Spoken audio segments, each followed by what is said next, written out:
Welcome to Chillin' 101. We hope this video helps. You already have admin credentials and a backup. Start now. Log into the device web UI or management console. Navigate to users or attendants. Once there, filter by employee ID or enrollment number so you only edit the intended records.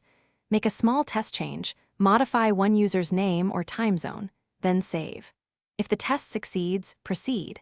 Make sure to keep Live Sync off and preserve the original CSV export. You will need it for rollback or bulk re-import later.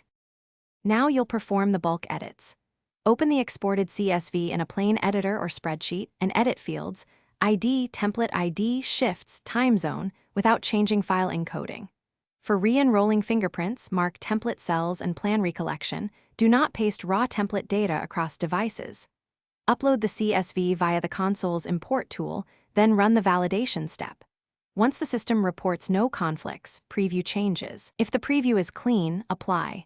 Otherwise, revert to the backup CSV and fix issues.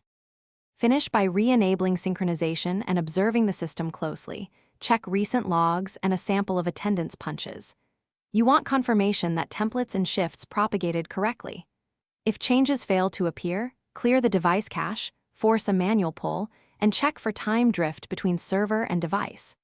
If conflicts persist, restore the backup immediately, identify the CSV errors, then re-import after correction. Remember, one key troubleshooting tip: always restore the backup before attempting a second bulk import.